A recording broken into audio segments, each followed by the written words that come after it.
Hello, human. Reflective Self here with a new episode of Living Lessons, where I get to share honest insights from lived experience. Lessons that capture moments of clarity, vulnerability, and human understanding.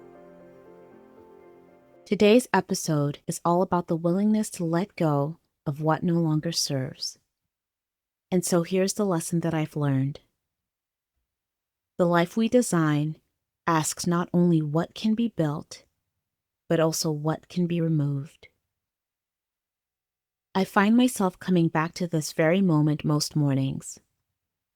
A moment where nothing is happening, and yet everything is. I'm seated at the kitchen counter of my newly lived-in home. The neighborhood is still asleep. There's no noise, no interruption, just the soft tapping of my fingers against the keyboard. And as I look around the room, a feeling of calm returns, knowing that nothing is out of place. From the bookshelf that faces the couch and leg rest, to the rocking chair angled ever so slightly toward the greenery of plants. From the framed memories of loved ones resting where they belong, to the light green walls inherited from the family before me.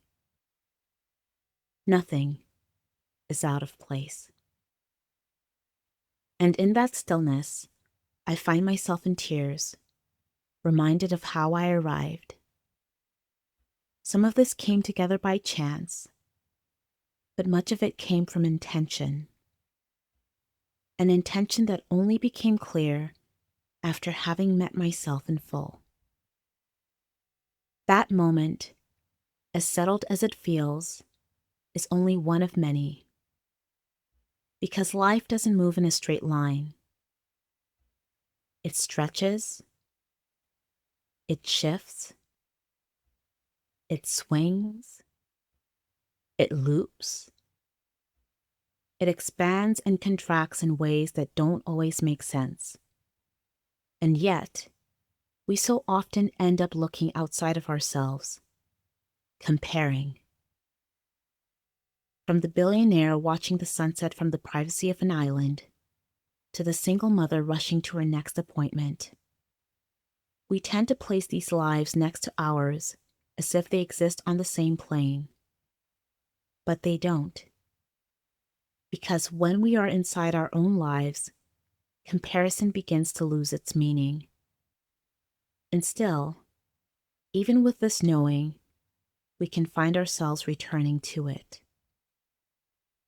It's usually in times of exhaustion, when the days feel hard, when something feels out of place, that our vulnerabilities are exposed. We start comparing life circumstances, conditions, and possessions, which may provide the momentary recognition we seek, but not the meaningful shift we need. And so something else is asked of us: to turn inward, to look at our lives as they are, not as they appear.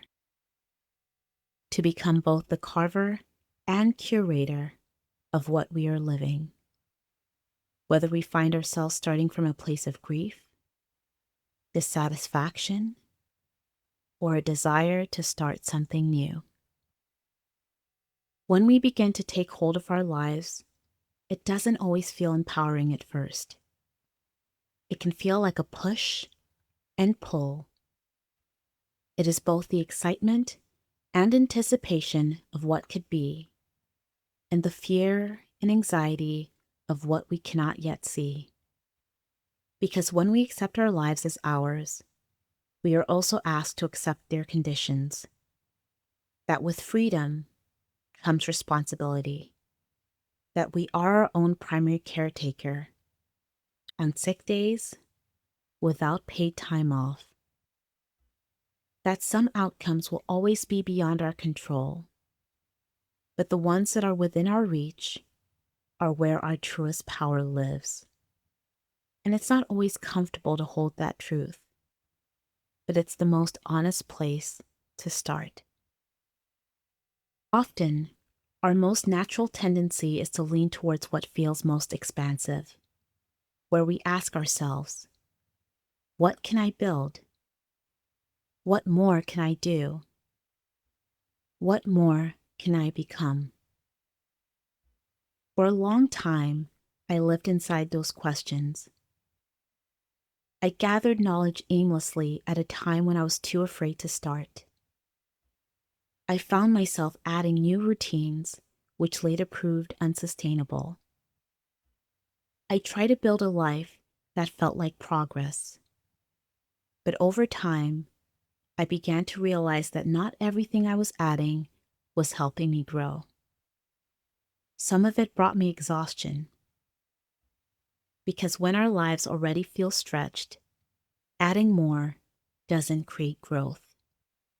It can create pressure, like pouring water into a glass that is already full. And quite often, it's not even about how full the glass is, but about what's inside. Because adding to a life that feels fractured or still leaves you questioning cannot sustain more, even with the best of intentions. And in those moments, more doesn't feel like expansion. It can feel like suffocation, like energy drain, like time slipping away faster than you can hold it.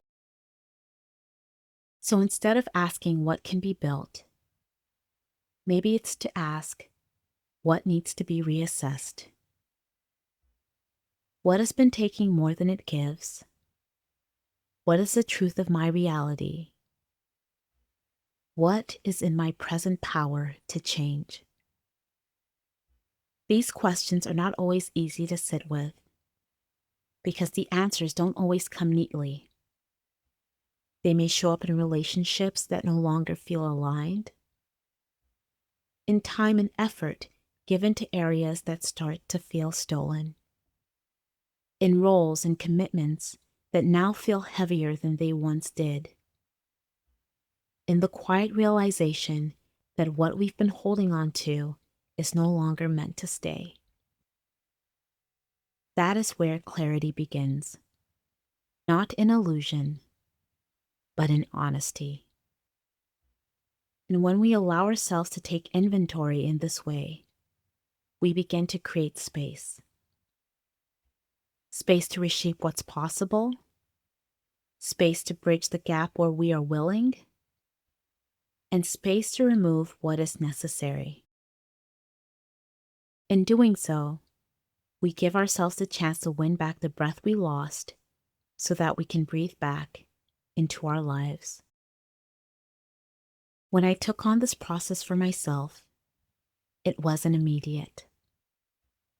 I felt suffering in ways my mind and body kept choosing to endure.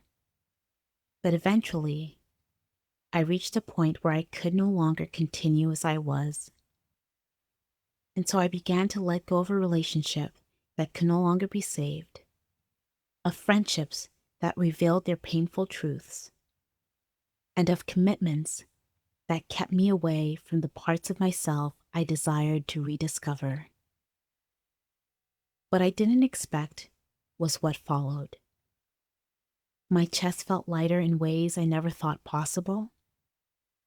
Time began to stretch and quiet the pressures that came with it. Rest no longer felt like something I had to earn. And peace. Peace became my most prized possession, one that demanded protection. And yes, my circle became smaller. We often think of bravery as loud, as something that builds and achieves. But more often than not, bravery is quiet.